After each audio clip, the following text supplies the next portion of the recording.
4. Whores and the Origins of Women's Liberation. In the 19th century, a woman who owned property, made high wages, had sex outside of marriage, performed or received oral sex, used birth control, consorted with men of other races, danced, drank, or walked alone in public, wore makeup, perfume, or stylish clothes, and was not ashamed, was probably a whore. In fact, prostitutes won virtually all the freedoms that were denied to women, but are now taken for granted. Prostitutes were especially successful in the wild, lawless, thoroughly renegade boomtowns of the West. When women were barred from most jobs and wives had no legal right to own property, madams in the West owned large tracts of land and prized real estate. Prostitutes made by far the highest wages of all American women. Several madams were so wealthy that they funded irrigation and road-building projects that laid the foundation for the new West. Decades before American employers offered health insurance to their workers, madams across the West provided their employees with free health care. While women were told that they could not and should not protect themselves from violence, and wives had no legal recourse against being raped by their husbands, police officers were employed by madams to protect the women who worked for them, and every madam owned and knew how to use guns.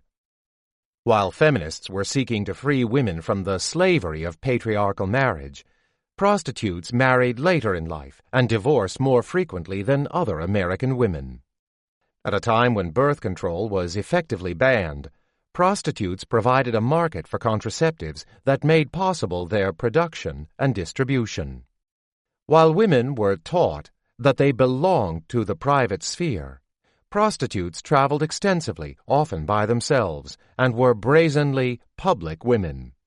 Long before social dancing in public was considered acceptable for women, prostitutes in the West invented many of the steps that would become all the rage during the dance craze of the 1910s. When gambling and public drinking were forbidden for most women, prostitutes were fixtures in Western saloons, and they became some of the most successful gamblers in the nation. Most ironically, the makeup, clothing, and hairstyles of Western prostitutes, which were maligned for their overt sexuality — lipstick was the scarlet shame of streetwalkers — became widely fashionable among American women and are now so respectable that even first ladies wear them. Women who wished to escape the restrictions of Victorian America had no better place to go than the so-called frontier, where a particular combination of economic and demographic forces gave renegade women many unusual advantages. Boom! Between 1870 and 1900, the number of farms in the United States doubled, and more land was brought under cultivation than in the previous 2.5 centuries. Most of this newly cultivated land was in the Great Plains and the Southwest. In addition to all of this farming, other industries developed rapidly in the West during the second half of the 19th century. The largest of these were metal and coal mining in California, the Rockies, and parts of the Southwest, cattle ranching on the plains, lumber in the Pacific Northwest, large-scale fruit and vegetable agriculture in the inland valleys of California, and oil in Texas, Oklahoma, and Southern California. Connecting these industries to one another and to eastern U.S. and European markets were railroads, which crisscrossed the West by the end of the 19th century. The federal government contributed to this explosive growth and massive expenditures for the building of the Transcontinental Railroad, which ran from the Pacific Ocean to the Missouri River, but also to the building of roads, dams, and vast irrigation systems without which the West as we know it could never have been created. Towns were created virtually overnight, in mountains where precious metal was discovered, in deserts near oil strikes, along cattle trails and around railroad stations, and in forests next to lumber mills and logging stands. Some boom towns grew into the major urban hubs of San Francisco, Los Angeles, Denver, and Seattle. The people who filled those towns were overwhelmingly male, since the labor that brought them there was brutal, physically onerous, and almost universally considered to be men's work.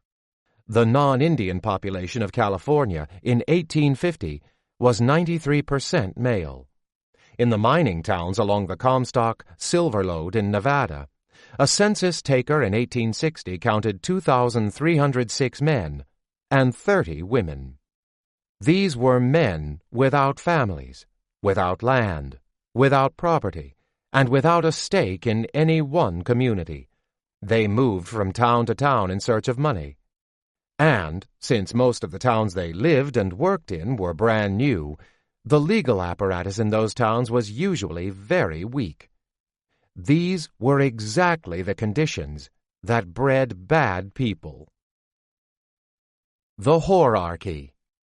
With good reason, the keepers of American community in the 19th century were terribly worried about all the single men in the West. One Protestant minister wrote, "Left by themselves, men degenerate rapidly and become rough, harsh, slovenly, almost brutish." He was correct.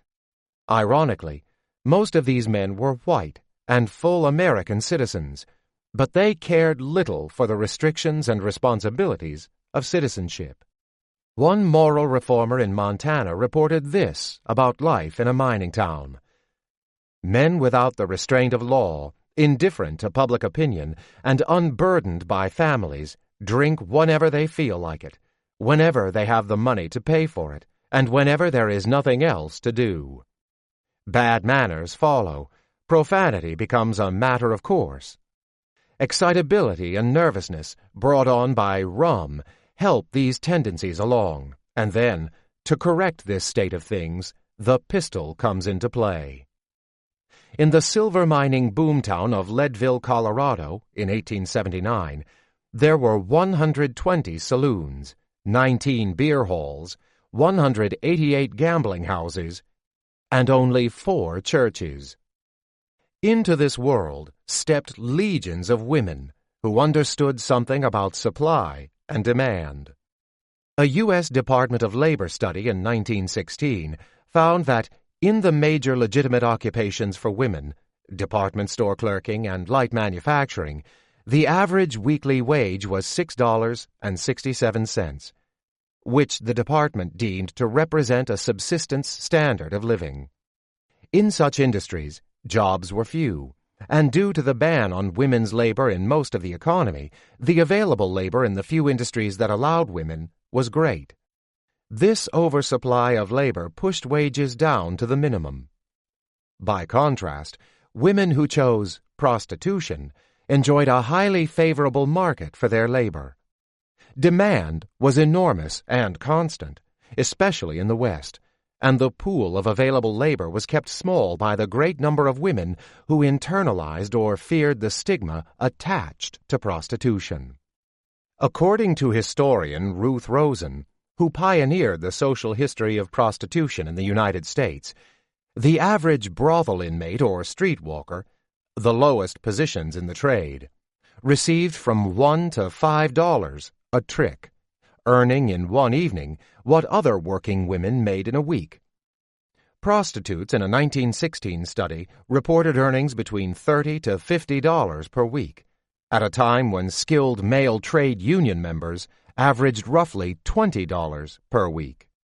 In their study of Virginia City, Nevada, George M. Blackburn and Sherman L. Rickards found that prostitutes in that 1860s boomtown, unlike the stereotype of the innocent, young, white slaves, were actually considerably older, on average, than women of the western mining states, Colorado, Idaho, and Nevada.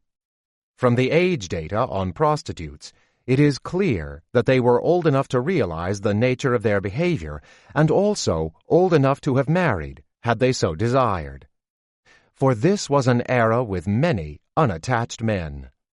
Thus, we conclude that these were professional women intent on economic success.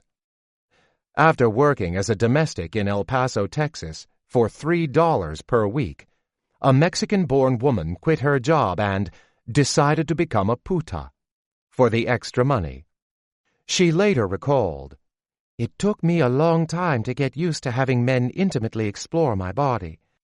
Of course, I had guilt feelings at the beginning, but they soon disappeared when I saw my savings begin mounting up." Even in the tighter market of the East, prostitutes were extraordinarily well paid. In New York City, according to historian Timothy Guilfoyle, an affluent but migratory class of prostitutes flourished. Low wages in the factory and the household made prostitutes the best-paid women workers in the 19th century city.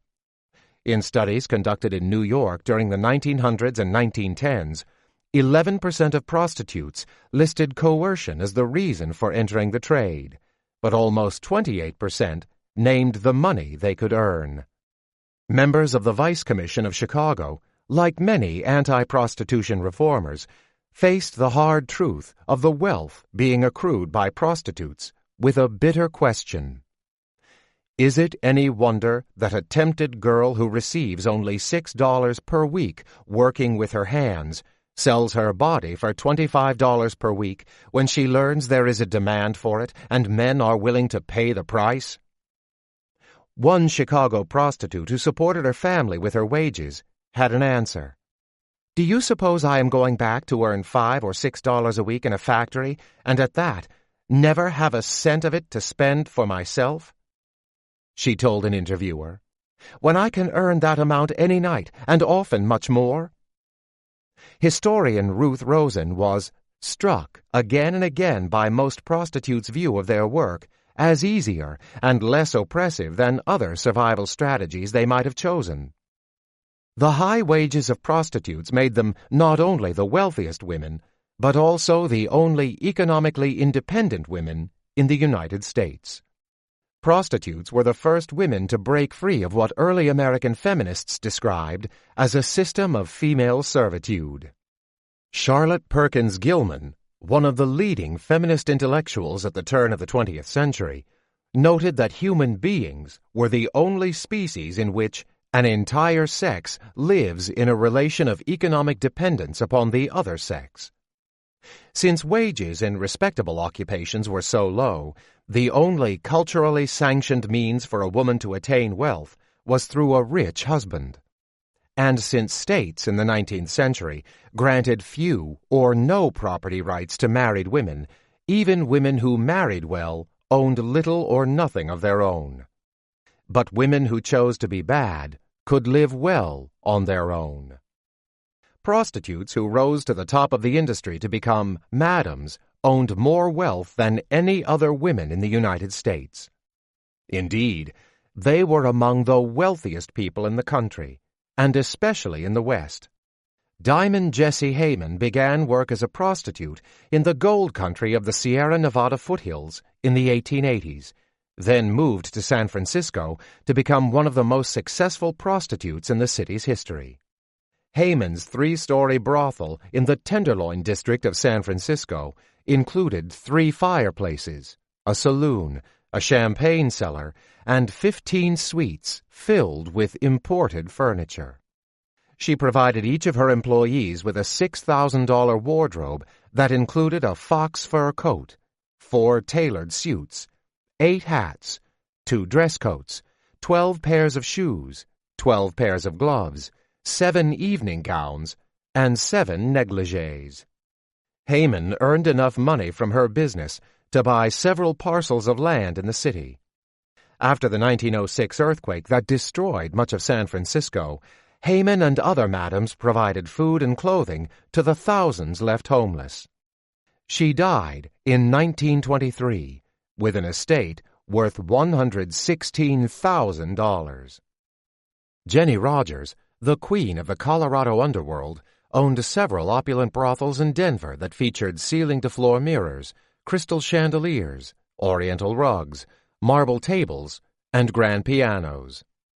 Rogers provided her prostitutes with personal hairstylists and dressmakers, ensuring that they were among the most stylish women in the world.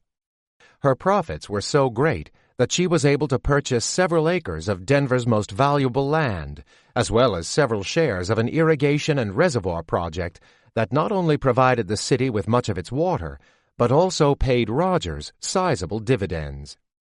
Rogers' major competitor was Mattie Silks, who had risen from the ranks of streetwalker in Abilene, Texas and Dodge City, Kansas, to become a brothel owner by the age of 19. Soon after moving to Denver in 1876, she purchased a 3-story mansion with 27 rooms, then outfitted it with the finest furnishings available. Visitors to the Silks brothel were greeted by a symphony orchestra in the main parlor. Silks eventually opened 3 other brothels and purchased a stable of racehorses. After her retirement from the trade, she told a newspaper, "I went into the sporting life for business reasons and for no other. It was a way for women in those days to make money, and I made it. I considered myself then, and I do now, as a businesswoman." Her employees, who were among the highest-paid women in the United States, came to me for the same reasons that I hired them, because there was money in it for all of us. Other madams ruled major portions of the West. Eleanora Dumont purchased real estate in gold and silver boomtowns all over the Rockies and Sierra Nevada, where she established lucrative brothels, saloons, and gambling houses. Josephine, Chicago Joe Airy, used the proceeds from her brothel to purchase a sizable portion of Helena, Montana's real estate in the 1870s and 1880s. Lou Graham was not only early Seattle's most prominent madam, she was also one of its wealthiest residents. Graham arrived in Seattle in 1888 and soon opened an immaculately appointed brothel in the Pioneer Square area. To advertise her business, she paraded with her employees on carriages through the city streets. Graham invested heavily in the stock market and in real estate, becoming, according to one historian, one of the largest landholders in the Pacific Northwest. The Queen of the Lava Beds also contributed enormous sums to help establish the Seattle public school system and saved many of the city's elite families from bankruptcy after the Panic of 1893. Anna Wilson, the Queen of the Omaha underworld, owned a substantial portion of the city's real estate. Toward the end of her life, she bequeathed to the city her 25-room mansion, which became Omaha's first modern emergency hospital and a communicable disease treatment center. It is unlikely that there were more wealthy or powerful black women in 19th century America than Mary Ellen "Mammy" Pleasant and Sarah B. "Babe" Connors. Pleasant was born a slave, but became one of the most influential women in early San Francisco. She operated boarding houses in which wealthy businessmen were paired with prostitutes. With the revenue from her primary business, she invested in mining stock and made high-interest loans to the San Francisco elite. Pleasant also filed suit to desegregate the city's streetcars, making her the mother of the civil rights movement in California. Connors, whose brothels in St. Louis were among the most popular in the Midwest. Connors's establishments, known as the Castle and the Palace, featured luxurious rugs, tapestries, artwork, and crystal chandeliers. The parlor of the Palace was famous for its floor, which was made entirely of mirrored glass. Connors herself was always elegantly appointed, with drapes of jewelry on her body and gold and diamonds embedded in her teeth. Many of the most famous songs of the ragtime genre, the principal precursor to jazz, were invented by Lettia Lulu Agatha "Mama Lou" Fontaine, who performed as the house act at the Connors' brothels. High-end madams were not the only prostitutes who acquired substantial wealth. A middle-class reformer in Virginia City, Nevada, noted with disdain that local prostitutes were always dressed the richest. The historians Blackburn and Richards concluded that white prostitutes in Virginia City were not the richest people in town. They did amass more wealth than most of their customers. In addition, compared with other women of the city, the white prostitutes were well-to-do. This was because virtually none of the married women and few unmarried women had any money at all. If the prostitutes came west to compete economically with others of their sex, they were successful. Similarly, historian Paula Petrick found that approximately 60% of the prostitutes who worked in Helena, Montana between 1865 and 1870 reported either personal wealth or property, or both. The town's fancy ladies also made 44% of the property transactions undertaken by women and acquired all 20 mortgages that were made to women during that period. Most impressive of all were Helena prostitutes' wages, compared to male workers in the town. Petrick estimates that the average monthly income of a fancy lady plying her trade along Wood Street was $233. By contrast, bricklayers, stonemasons, and carpenters earned between $90 and $100, and even bank clerks made only $125 per month. Moreover, compared with the $65 monthly wage the highest-paid saleswomen received, prostitutes' compensation was royal. At a time when leading feminists were demanding an end to women's economic dependence, the red light district in Helena was, in Petrick's words, women's business grounded in women's property and capital. Today, women attorneys might also find their earliest ancestors among Western madams, who regularly appeared in court on their own behalf and won, quite frequently. Petrick found a large number of court cases in Helena in which prostitutes brought suit against one another to settle petty squabbles among them that could not be resolved by the Tenderloin's leaders, or to challenge men who assaulted, robbed, or threatened them. In half of the cases involving a prostitute's complaint against a man, the judge or jury found for the female complainants. Petrick found in Helena a singular lack of legal and judicial concern with sexual commerce before the influx of moral reformers. Officers of the law arrested no women for prostitution or keeping a disorderly house before 1886, even though the police court was located in the red light district, and prostitution had been a central part of the town's economy for 2 decades. The era of legal tolerance coincided with a period in which Helena's prostitutes suffered very little of the self-destructiveness assumed to be common among sex workers. Not one whore in Helena died by her own hand before 1883, and though the town's prostitutes were rampant users of alcohol and drugs, there were no reports of prostitutes dying of alcoholism or drug overdose between 1865 and 1883 in Helena. Some madams abused their employees or placed them in peonage, but these tended to be the less successful brothel keepers. To attract women in the highly competitive markets of western boomtowns, where red light districts nearly always included several brothels, most madams not only paid their employees far higher wages than they would find in any other employment, they also provided free birth control, health care, legal assistance, housing, and meals for their employees. Few American workers of either sex in the 19th century enjoyed such benefits. By the middle of the 19th century, the wealth, power, and ubiquity of prostitutes caused several urban reformers to warn of a whorearchy that threatened to undermine the virtues of the nation.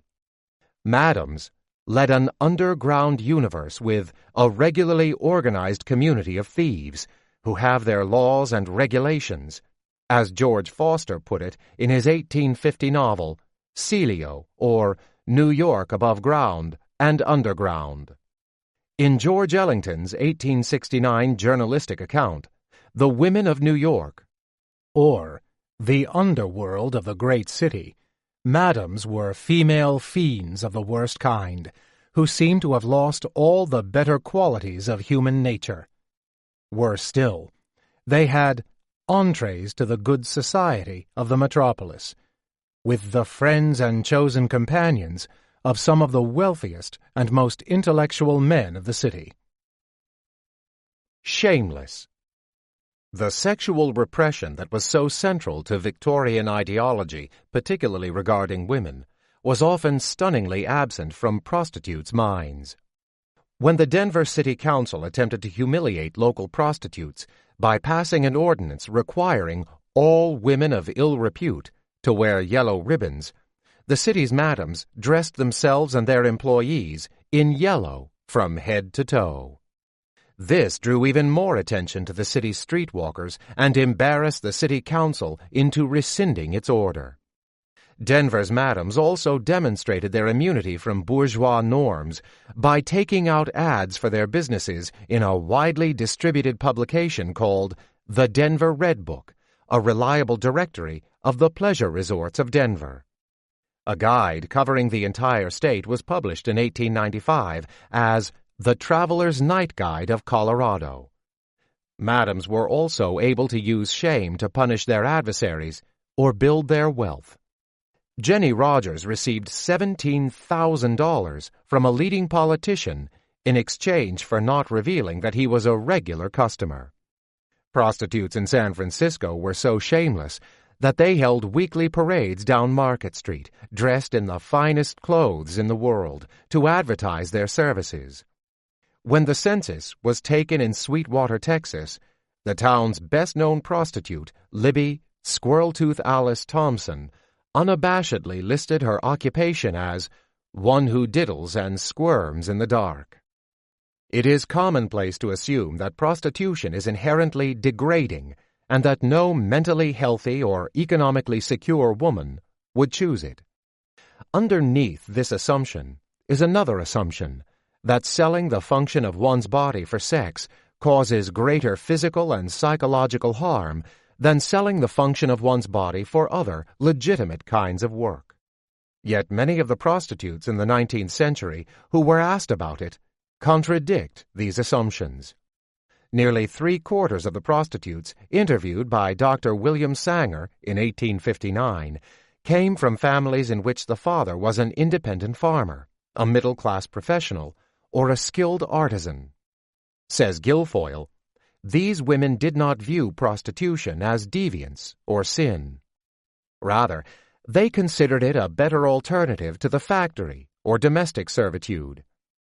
Prior to the legal crackdown on prostitution in New York after the Civil War, prostitutes in the city did not see themselves as fallen women.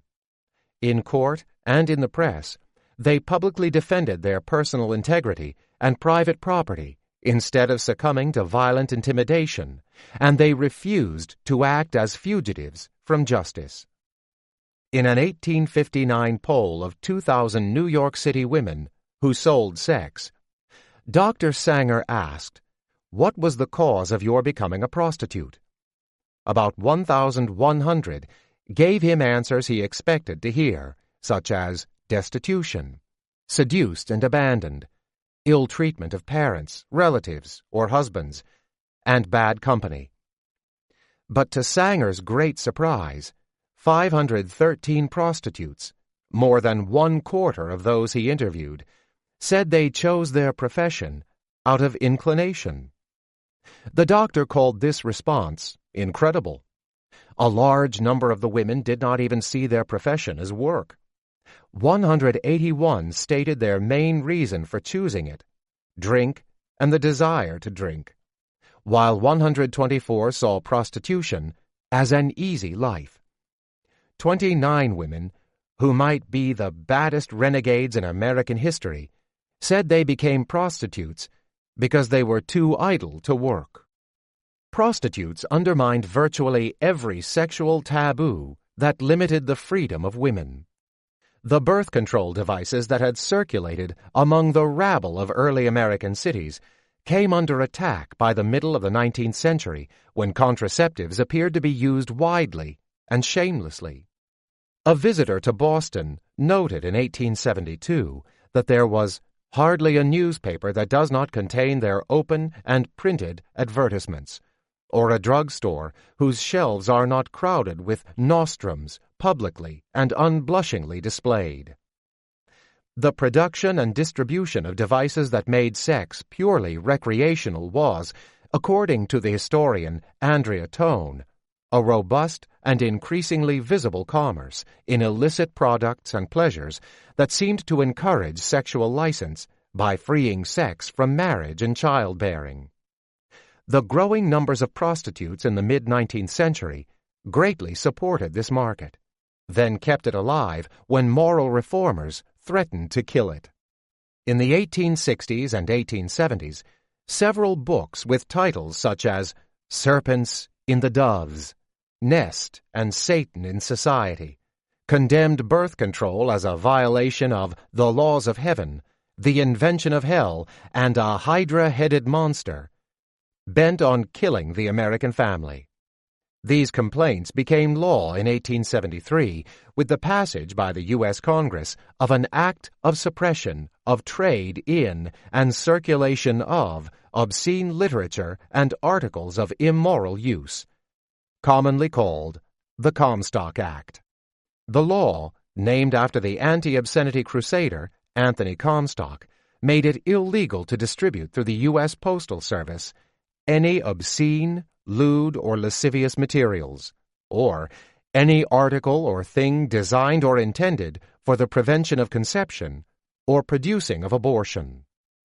An underground army of renegades made up of what Comstock called bad men, sly Jews, moral cancer planters, and old she-villains continued to produce, distribute, and purchase contraceptives and keep sexual freedom alive. But the steadiest and largest pool of consumers was prostitutes, who by the 1870s made up an estimated 5% to 10% of women in American cities, or several million purchasers of birth control. These she-villains kept afloat underground birth control businesses between 1873 and the legalization of contraceptive production and distribution in the 1920s. During this time, according to Tone, the American condom trade was fiercely competitive, crowded, and replete with bootleggers. A typical contraceptive business was Joseph Bachrach's secret factory, run inside the Brooklyn home he shared with his wife and 7 children, which by the 1880s was annually producing several thousand condoms, male caps, and womb veils. One of Bachrach's chief competitors was Julius Schmidt. Like Bachrach, a German Jewish immigrant who saw an opportunity at his job cleaning animal intestines at a sausage factory. In 1883, he took home hundreds of intestines and founded what would become Julius Schmidt, Inc., the manufacturer of Forex, Ramses, and Chic condoms. In 1890, Comstock's New York Vice Squad arrested Schmidt at his home on 46th Street in Manhattan, which was ideally located amid what was then New York's largest red light district, and found 696 prophylactic skins and 1 form for manufacturing same. Schmidt was jailed and fined for selling articles to prevent conception, but was encouraged by the enormous market of bad people and continued his trade. This was 26 years before Margaret Sanger more famously opened her first birth control clinic. Using a technique invented in Germany, Schmidt became the first American to mass-produce rubber condoms and became the leading condom manufacturer in the United States. During World War I, he provided condoms to the British, French, Russian, and Italian armies, but not to the American Army, which, following the ban on contraceptives, instructed its soldiers to use moral prophylaxis in their encounters with prostitutes. As a result, roughly 10% of American GIs contracted venereal disease during the war. By World War II, the ban had been lifted, allowing the U.S. Armed Forces to make Schmidt its official condom supplier. In the 19th century, when oral sex was universally condemned as a sin, brothels were known to be the only place a man could receive it without coercion. Until well into the 20th century, medical sexual manuals and marriage advice books either ignored oral sex or condemned it as pathological and perverted. As of 1950, fellatio, even when practiced by a married couple, was a felony in all 48 states, and cunnilingus was a felony in 41. No doubt many Americans practiced oral sex anyway, but prostitutes were practically the only ones to do it so publicly and with no apparent shame. In a 1934 survey of Chicago prostitutes, only 5 solicited what investigators called the normal coitus, while more than 100 offered fellatio. The report noted that 90% of the solicitations observed by the investigators consisted of offers of gross perversion. Prostitutes were the vanguard of the sexual revolution that broke open the erotic lives of Americans. Until the 1970s, when many observers declared that everyone was doing it, oral sex among heterosexuals was considered to be the exclusive practice of whores.